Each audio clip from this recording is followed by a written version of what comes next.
very big issue in today's society that people have no compassion for. When it comes to understanding people, people have no understanding. If it's not based off of them and the way that they see things, people don't want to hear it. They don't care.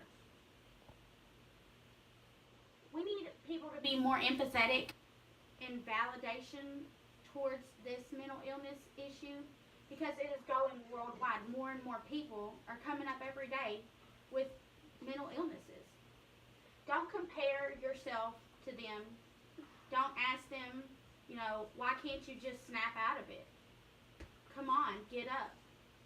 You don't have to lay here. Why do you put everything off to the end? People can't help it. They don't even know why they make themselves to that point. They can't snap out of it like you want them to. If they could, they would have. Already, you wouldn't have had to say it to them. Don't tell them, try harder. Try to help them.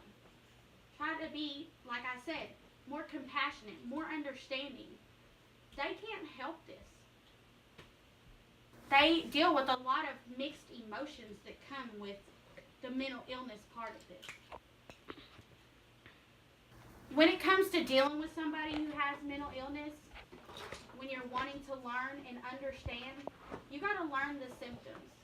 You got to figure out what you're looking for and why they're doing the things that they are, why they're making the moves, why they're so angry, why they're sad and cooped up in their room for days. Sometimes people with mental illness will make plans with people and then back out immediately after making the plans. They're unsure of the things that they want to do. They doubt themselves. There's no timetable on fixing a mental illness. Some people will never be fixed. There are unfixable illnesses. Some people don't even realize that they have an illness. People who are schizophrenic think that everybody out there in the world are just like them. But yet the people in the world are out there looking down on them for their delusions, for the way that they see things. But they don't know that there's anything wrong. You must have realistic expectations for people who have mental illnesses, according to the National Alliance of Mental Institutions. Because when it comes down to it, in the end, if you have real high expectations for them, you're always going to have them looking down on themselves. They're going to think that they're not good enough. It's going to feed more into their mental illness. Having high expectations for them is a silent killer for them. They will go through many, many things throughout their life when they carry mental illnesses like depression, and people with bipolar depression and disorders like that. They're confused. They have major mood swings, and I mean major, like big ups, real low downs. They're excessive in their feelings. They're socially withdrawn and awkward to an extent. They're suicidal. Some people even start to look out for other options to home remedy these illnesses, like substance abuse or hurting themselves. And yet again, they're judged for that, when all they're trying to do is make it in life like everybody else. There's a stereotype that's out there for people who have mental illness, but when you look at me, do you think of mental illness? You don't.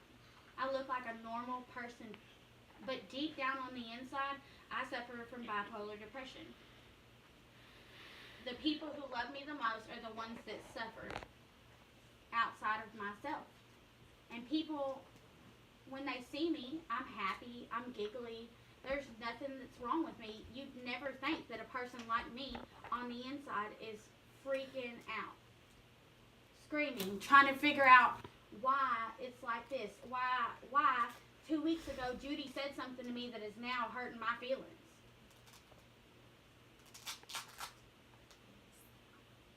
There's a small part, this is only a small part of who I am though. It does not define me as a person. I will always be Brittany, Mom, Nene. I'll be all these people to everyone else. And no matter what,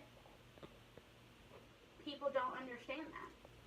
They don't understand that I feel like I have to live up to an expectation that I'm not capable of, even though I reach those goals every day. I feel like I struggle, and I may seem like I'm doing a really good job, but I'm not. I doubt myself. And I can't help it. I can't. I can't help that I wake up in the morning and I'm so angry that there's no excuse for it. Like, I have no reason why I'm angry, and everybody around me knows that I'm angry. I know that I'm angry, and they're like, why can't you just not be angry? Why are you acting like this? I don't know.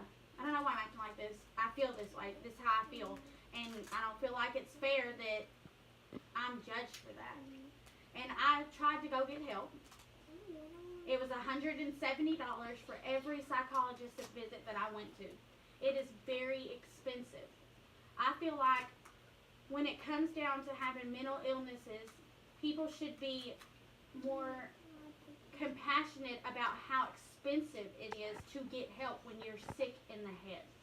And that's what it is. It is a sickness in your head that consumes you. I'm always overthinking. I'm always doubting myself. And it affects me everywhere in my life. Like, when it comes down to it, I can't get certain jobs if I tell them that I have a mental illness. They won't hire me. If I go to church and I tell people that I have a mental illness, all you need is to pray. Prayer helps everything. And I'm not against God, but when it all comes down to it in the end, like, I have to be okay with myself. And my friends and family most definitely are the ones who are probably more understanding and compassionate about it. My friends, on the other hand, have struggled. I've been picked on and made fun of because I'm constantly doubting whether they still like me or not. If I don't hear from you for multiple days, then I think that you hate me. And I wonder if something's wrong.